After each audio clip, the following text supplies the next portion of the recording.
This is a national guitar, not a dobro. People call it a dobro sometimes. That's because there was two brothers that came over from Czechoslovakia, as it was called back then. I believe that's where they came from. And they built these guitars, which are called resonator guitars. And this is the resonator, so it's like a built-in speaker, this circle here. So in the days before rock and roll and amplifiers and electricity, this resonator would project the sound of the guitar, much like a speaker. And it was a pretty neat idea. They were originally made for a Hawaiian guitar player. So you can see on the back of this particular model, this is a, I always forget, it's a double O, national double O, I think so. Triple O, that's a hamburger. Double O, I think. But you can see that they've got the palm tree and the volcanoes. Down here, the little man in the boat, which took me years to discover. Glad I did. And so the Hawaiian players, what they would do is play what's called slide guitar. So on my pinky finger, I have an authentic Hornby Island wine bottle neck that's been carefully snapped off. And instead of fretting like with your fingers on the actual fretboard of the guitar, you slide this just above. You don't press all the way down, but you slide the bottleneck up and down the string.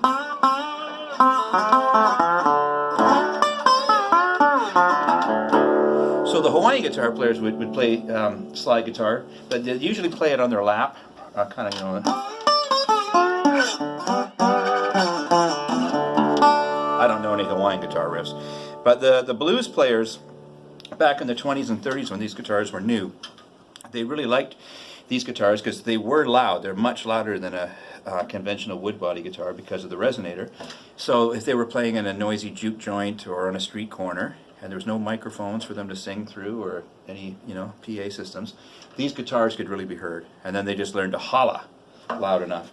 And yeah, so that's how it became a, you know, kind of a favorite of the blues players. This guitar I acquired, it's built in 1930, this one, and it's made out of brass. You can see where it's kind of worn out here. Brass body, nickel plated. I do have a pickup installed, and we plug it in here because I didn't want to have to drill a hole through the metal, so just took one of these F-hole things and put the input jack there. I think it was 1988 or 89 that my friend Ken Ham phoned me up. Hello, Dave. Hello. And this guitar showed up at the Ottawa Folklore Center. And they phoned my friend Ken because Ken had been playing a national guitar. His is actually just made out of galvanized steel rather than the brass.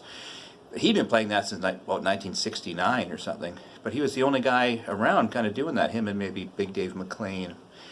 And it was just before the Dire Straits album cover, Brothers in Arms, came out. So when Brothers in Arms came out and they had a national guitar on the cover, all of a sudden the value soared. But this guitar, they called Ken and they said, we'll ship it out to you from Ottawa with a case for $500. And he said, well, I don't need another national, I already have one. So he got a hold of me, and I didn't know how to play slide guitar or open tunings, which I should have explained earlier. When you play slide guitar, usually, not always, you tune to an open chord. So this guitar is tuned to an open D chord, so it's D, A, D, F sharp, A, D. So Ken got a hold of me, and I was all of 19 years old or something, and, you know, do you want to get this guitar? So I scrounged up the $500, got a hold of the guy at the Ottawa Folklore Center. I remember they sent it out by bus with the, not a great case, but a guitar case, and inside there was a letter. And they said that there was much discussion back in Ottawa when they were packing this guitar for shipment because it was a metal guitar. And it was still pretty beat up then.